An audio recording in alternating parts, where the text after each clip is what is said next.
Welcome back students. Welcome to CSIR biology classes. आज का जो हमारा टॉपिक है वो है स्ट्रक्चर ऑफ कॉम्प्लेक्स थ्री।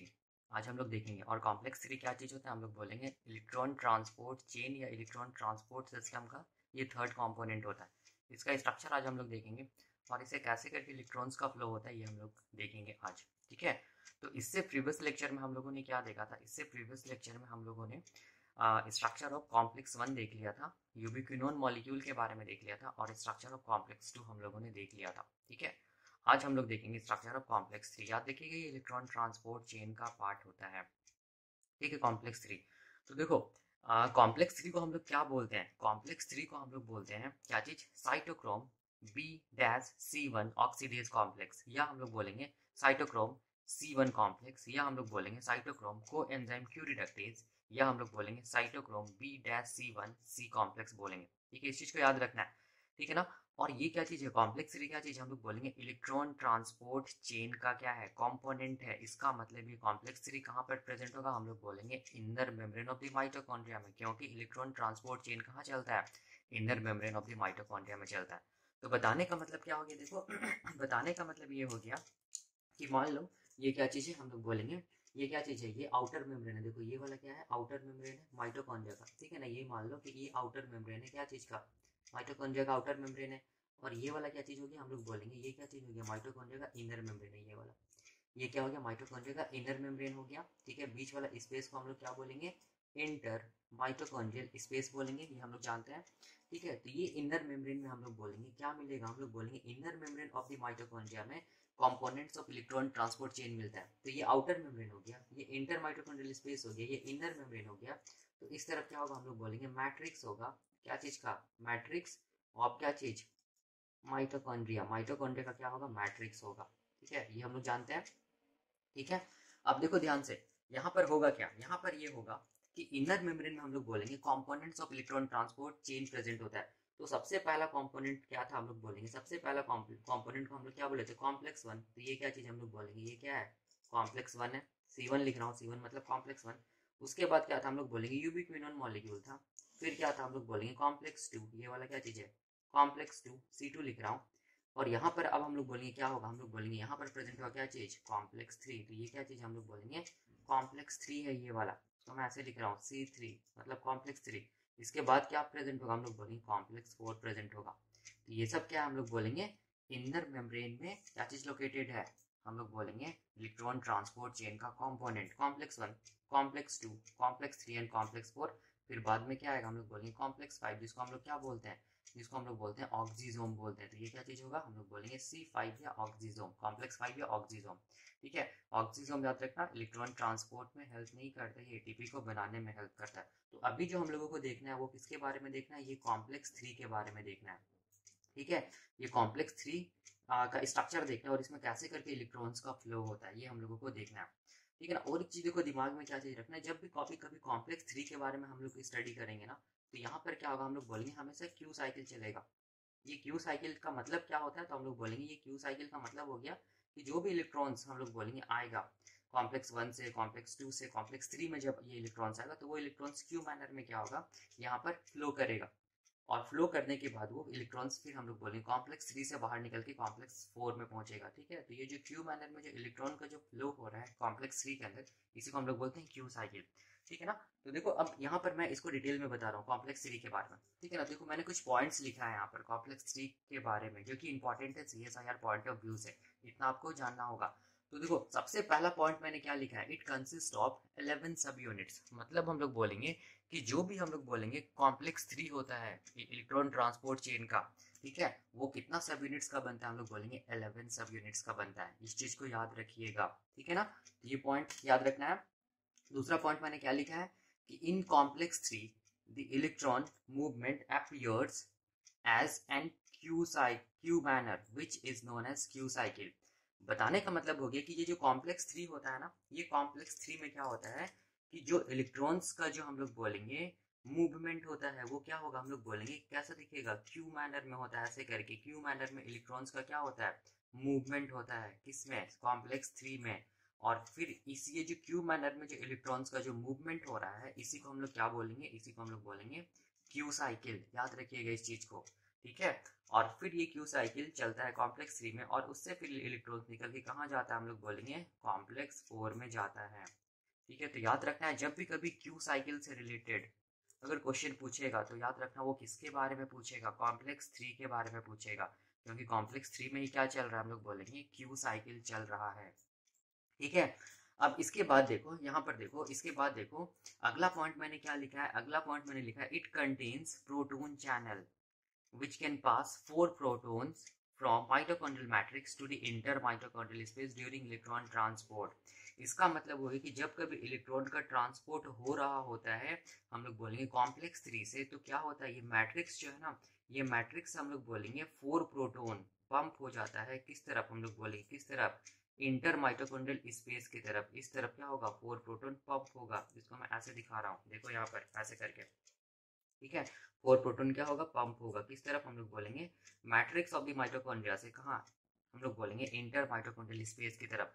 तो पंप हो रहा है, इसका मतलब यहाँ पर क्या प्रेजेंट होगा, हम लोग बोलेंगे कॉम्प्लेक्स 3 के पास क्या होगा, प्रोटोन को पंप करने वाला क्या प्रेजेंट होगा, चैनल प्रेजेंट होगा। तो ये वाला को हम लोग क्या बोलेंगे, प्रोटोन चैनल। ये क्या चीज है, हम लोग बोलेंगे प्रोटोन का चैनल है। ठीक है, तो याद रखिएगा कि कॉम्प्लेक्स 3 में प्रोटोन चैनल प्रेजेंट होता है, जो कि हम लोग बोलेंगे 4 प्रोटॉन्स को कहाँ से कहाँ मूव कराता है, मैट्रिक्स ऑफ द माइटोकॉन्ड्रिया से कहाँ, इंटर माइटोकॉन्ड्रियल स्पेस की तरफ मूव कराता है, कब, ड्यूरिंग इलेक्ट्रॉन ट्रांसपोर्ट। ऐसा इसीलिए होना जरूरी है, ऐसा अगर प्रोटॉन का ट्रांसपोर्ट नहीं होगा मैट्रिक्स से माइटोकॉन्ड्रियल इंटर माइटोकॉन्ड्रियल स्पेस में, तो एटीपी नहीं बनेगा। एटीपी को बनाने के लिए हम लोग बोलेंगे 4 प्रोटॉन्स का क्या होता है, हम लोग बोलेंगे मूवमेंट होता है, कहाँ से कहाँ, मैट्रिक्स ऑफ द माइटोकॉन्ड्रिया से इंटर माइटोकॉन्ड्रियल स्पेस में। ये हम लोग देखेंगे जब एटीपी सिंथेसिस देखेंगे उस टाइम पे, अभी बस इतना याद रखो। तो इसका मतलब इससे कंक्लूजन क्या निकल रहा है, कॉम्प्लेक्स 3 से कंक्लूजन क्या निकल रहा है, पहला कि ये कितना सब यूनिट्स का बनता है, 11 सब यूनिट्स का बनता है। दूसरा कंक्लूजन क्या होता है कि इसमें इलेक्ट्रॉन्स का जो मूवमेंट होता है वो क्यू मैनर में होता है, जिसको क्यू साइकिल बोलते हैं। तीसरा कंक्लूजन क्या निकल रहा है कि कॉम्प्लेक्स 3 के पास क्या प्रेजेंट होता है, प्रोटोन को पंप करने वाला चैनल प्रेजेंट होता है, जो कि हम लोग बोलेंगे 4 प्रोटोन को किस तरफ मूव कराता है, हम लोग बोलेंगे मैट्रिक्स ऑफ द माइटोकॉन्ड्रिया से किस तरफ, इंटर माइटोकॉन्ड्रियल स्पेस की तरफ क्या कराता है, मूव कराता है। ठीक है, तो ये पहला दूसरा तीसरा पॉइंट क्लियर हो गया, ठीक है ना, इस डायग्राम से। अब देखो, अब यहाँ पर अगला पॉइंट है ना, अगला पॉइंट को बताने के लिए मैंने इस तरफ डायग्राम बनाया। ये तो मैंने सिंप्लीफाई व्यू में बताया कि कॉम्प्लेक्स 3 ऐसा होता है, लेकिन एक्चुअल में ये क्या होता है, हम लोग बोलेंगे कॉम्प्लेक्स 3 ऐसा दिखता है, उसका स्ट्रक्चर क्या होगा, ये कॉम्प्लेक्स वाला जो स्ट्रक्चर है ये क्या चीज है, कॉम्प्लेक्स 3 का है। ठीक है, तो अब देखो, अब यहाँ पर मैंने क्या लिखा है, it is dimeric in structure, it means it is made up of two identical monomers। मतलब हो गया कि ये जो कॉम्प्लेक्स 3 है ना, वो क्या होगा, हम लोग बोलेंगे डाइमेरिक इन स्ट्रक्चर होगा, मतलब ये दो, मतलब ये डाइमर होगा। तो बताने का मतलब क्या हो गया, देखो यहाँ पर बताने का मतलब ये हो गया कि कॉम्प्लेक्स 3 को अगर हम लोग देखेंगे, देखो ये क्या चीज है, हम लोग बोलेंगे ये वाला क्या चीज है, देखो ये क्या चीज हम लोग बोलेंगे, इनर मेम्ब्रेन है किसका, माइटोकॉन्ड्रिया का, ये वाला इनर मेम्ब्रेन। तो इस तरफ क्या होगा, ये वाला एरिया क्या होगा, इंटर माइटोकॉन्ड्रियल स्पेस होगा, और ऊपर में क्या होगा, हम लोग बोलेंगे ऊपर की तरफ क्या होगा, ये वाला क्या होगा, ये होगा आउटर मेम्ब्रेन। ये वाला क्या चीज होगा, हम लोग बोलेंगे आउटर मेम्ब्रेन ऑफ क्या चीज, हम लोग बोलेंगे माइटोकॉन्ड्रिया। ठीक है, यहाँ तक तो समझ में आ रहा होगा, देखो ध्यान से, कुछ नहीं, यहाँ पर क्या है, ये क्या चीज है, आउटर मेम्ब्रेन है, ये वाला आउटर मेम्ब्रेन, ये वाला क्या चीज है, इंटर माइटोकॉन्ड्रियल स्पेस है, ये इंटर माइटोकॉन्ड्रियल स्पेस है, और ये वाला क्या चीज है, इनर मेम्ब्रेन है, तो ये वाला क्या चीज हम लोग बोलेंगे इनर मेम्ब्रेन होगा। ये कॉम्प्लेक्स 3 है, तो इधर क्या होगा, कॉम्प्लेक्स 2 होगा, इससे पहले क्या होगा, कॉम्प्लेक्स 1 होगा। दोनों कॉम्प्लेक्स 2 एंड कॉम्प्लेक्स 1 के बीच में क्या होगा, यूबिक्विनोन मॉलिक्यूल होगा। कॉम्प्लेक्स 3 के बाद इस तरफ क्या होगा, हम लोग बोलेंगे कॉम्प्लेक्स 4 होगा। ठीक है, तो देखो हम लोग यहाँ पर क्या लिखे हैं, एक पॉइंट कि it is dimeric in structure, मतलब इसका मतलब हो गया कि it is made up of two identical monomers. तो इसका मतलब देखो क्या है, ये क्या चीज है, कॉम्प्लेक्स 3 है ना, जिसको हम लोग क्या बोल रहे हैं, साइटोक्रोम B-C1 ऑक्सीडेज कॉम्प्लेक्स। तो ये डाइमर होता है, डाइमर मतलब ये हम लोग बोलेंगे दो आइडेंटिकल मोनोमर से बनता है। तो ये वाला एक मोनोमर हो गया, देखो ये वाला, ठीक है, ये वाला एक मोनोमर हो गया, और ये वाला हम लोग बोलेंगे दूसरा मोनोमर हो गया। ठीक है, ये वाला एक मोनोमर हो गया, और ये जो ब्लैक कलर से मैं दिखाया हूँ ये दूसरा मोनोमर हो गया, ये ब्लैक कलर से जो दिखाया हूँ ये वाला। ठीक है, ये वाला हम लोग बोलेंगे पहला मोनोमर हो गया, और ये क्या चीज हो गया, दूसरा मोनोमर। इसको मैं ऐसे कर दे रहा हूँ। ठीक है, ये वाला जो है ये क्या चीज हम लोग बोलेंगे फर्स्ट मोनोमर है, ऐसे करके देखो, ये वाला। ठीक है, ये वाला, और ये वाला क्या चीज है, दूसरा मोनोमर है, देखो ये वाला। ठीक है, इसको मैं ऐसे दिखा दे रहा हूँ। ठीक है ना, तो ये वाला जो पॉइंट है वो क्लियर हो गया डायग्राम से। अब देखो, अब यहाँ पर मैंने क्या लिखा, ईच मोनोमर, ये भी मोनोमर और ये भी मोनोमर, ईच मोनोमर क्या चीज हम लोग बोलेंगे हैव 3 सब यूनिट्स। इसके पास हम लोग बोलेंगे मोनोमर के पास 3 सब यूनिट होगा, ठीक है, और ये मोनोमर के पास भी क्या होगा, 3 सब यूनिट होगा। पहला सब यूनिट जो है, देखो पहला जो सब यूनिट होता है, मैं एक ही को दिखा रहा हूँ, एक मोनोमर को दिखा रहा हूँ, उस तरह इधर भी होगा। पहला जो मतलब सब यूनिट जो होता है ये मोनोमर में, इसमें भी वही होगा, उसको हम लोग बोलते हैं क्या चीज, first subunit is called cytochrome b. तो ये जो पहला जो सब यूनिट, इसको हम लोग क्या बोलेंगे, साइटोक्रोम बी। देखो यहाँ पर साइटोक्रोम बी है, तो ये वाला जो मैं ऐसे करके बनाया हूँ, शेडिंग करके बनाया हूँ, ये क्या चीज है, हम लोग बोलेंगे फर्स्ट सब यूनिट है, जिसको हम लोग क्या बोल रहे हैं, साइटोक्रोम बी बोल रहे हैं, याद रखिएगा। अब ध्यान से देखो, इट कंसिस्ट ऑफ, इट मतलब साइटोक्रोम बी में मतलब फर्स्ट सब यूनिट कंसिस्ट ऑफ क्या चीज, 2 heme group, namely heme b L and heme b H. तो ये जो साइटोक्रोम बी जो पहला सब यूनिट है, इसके पास हम लोग बोलेंगे 2 हीम ग्रुप होगा। तो देखो डायग्राम में यहाँ पर 2 हीम ग्रुप है, हीम बी एल और heme b H. L stands for light, H stands for क्या चीज, हैवी, ठीक है। तो अब देखो यहाँ पर ये पहला सब यूनिट हो गया। अब दूसरा सब यूनिट में क्या लिखा हूं मैं, द सेकंड सब unit is called risky iron sulphur protein which contain 2 iron 2 sulphur centre. तो देखो ये जो है ना, ये क्या चीज हम लोग बोलेंगे, ये क्या चीज हो गया, दूसरा सब यूनिट हो गया, ये वाला जो ग्रीन कलर से दिखाया हूँ, ठीक है। और ये जो दूसरा सब यूनिट है, इसको हम लोग क्या बोलते हैं, रिस्के आयरन सल्फर प्रोटीन सब यूनिट, ठीक है। और इसमें क्या रहेगा, हम लोग बोलेंगे आयरन और सल्फर प्रेजेंट होगा, एक सेंटर बनाएगा जिसको हम लोग बोलेंगे आयरन सल्फर सेंटर बोलेंगे, ठीक है। तो ये दूसरा सब यूनिट हो गया। अब देखो यहाँ पर ध्यान से, एक खास चीज क्या चीज है, ये जो दूसरा जो सब यूनिट होता है ना, उससे हम लोग बोलेंगे एक मॉलिक्यूल जुड़ा हुआ रहता है, ठीक है। ये उस मॉलिक्यूल को हम लोग बोलेंगे क्या चीज, हाइड्रोफिलिक मोबाइल मॉलिक्यूल। और इस मॉलिक्यूल को हम लोग क्या बोलेंगे, साइटोक्रोम सी। तो याद रखिएगा, जो मतलब दूसरा सब यूनिट जो होता है कॉम्प्लेक्स 3 का, उस कॉम्प्लेक्स 3 से हम लोग बोलेंगे क्या चीज, उस कॉम्प्लेक्स 3 से हम लोग बोलेंगे क्या जुड़ा हुआ रहेगा, साइटोक्रोम सी जुड़ा हुआ रहेगा। और ये साइटोक्रोम सी याद रखना कैसा होता है, मोबाइल होता है, कैसा होता है, हाइड्रोफिलिक होता है। मतलब ये साइटोक्रोम सी क्या हो सकता है, हम लोग बोलेंगे क्या कर सकता है, मूव कर सकता है। किस कहाँ मूव करेगा, हम लोग बोलेंगे कहाँ मूव करेगा, इंटर माइटोकॉन्ड्रियल स्पेस में। मतलब ये जो लिपिड बाइलेयर, इनर मेम्ब्रेन का जो लिपिड बाइलेयर है, उसमें जो हाइड्रोफिलिक जो हेड है, उस हाइड्रोफिलिक हेड से होते होते होते होते ये कहाँ पहुंचेगा, इलेक्ट्रॉन्स को लेके कॉम्प्लेक्स 4 तक पहुंचेगा। इसीलिए क्या है, हाइड्रोफिलिक मोबाइल मॉलिक्यूल है, याद रखना। और एक मॉलिक्यूल था, याद कीजिए, यूबिक्विनोन। यूबिक्विनोन कैसा था, हाइड्रोफोबिक मोबाइल मॉलिक्यूल था, ठीक है, जो कि कॉम्प्लेक्स 1 कॉम्प्लेक्स 2 के बीच में प्रेजेंट था। लेकिन ये जो साइटोक्रोम सी है, याद रखिएगा, ये हम लोग बोलेंगे हाइड्रोफिलिक मोबाइल मॉलिक्यूल है। ये हम लोग बोलेंगे जो पोलर हेड है, जो पोलर हेड मतलब inner membrane of the mitochondria का जो पोलर हेड है ये सब, ठीक है। और वो पोलर हेड क्या होता है, हाइड्रोफिलिक होता है। तो ये साइटोक्रोम सी क्या करेगा, पोलर हेड हाइड्रोफिलिक से होते होते, मतलब पोलर हेड से होते होते होते इलेक्ट्रॉन्स को कैरी करेगा कहाँ, कॉम्प्लेक्स 4 तक पहुंचाएगा। कौन, साइटोक्रोम सी। इस चीज को याद रखना है, ये क्वेश्चन आता है, ठीक है ना। तो अब देखो यहाँ पर क्या चीज है, यहाँ पर थर्ड पॉइंट क्या क्या क्या लिखा हूं मैं, कि the third subunit is called cytochrome C1 which contain C1 heme group। तो ये देखो, ये वाला जो रेड कलर से दिखाया हूँ, ये क्या चीज है, हम लोग बोलेंगे थर्ड सब यूनिट है ये वाला, ठीक है। ये क्या चीज हम लोग बोलेंगे, थर्ड सब यूनिट होता है किसका, कॉम्प्लेक्स 3 का, जिसको हम लोग क्या बोलते हैं, साइटोक्रोम C1 बोलते हैं, ठीक है ना। तो इतना आपको याद रखना है, ठीक है। फर्स्ट क्या याद रखना है, याद कि हम लोग बोलेंगे इसका स्ट्रक्चर क्या होता है, कॉम्प्लेक्स 3 का डाइमर होता है। मतलब हम लोग बोलेंगे ये 2 आइडेंटिकल मोनोमर से बनता है।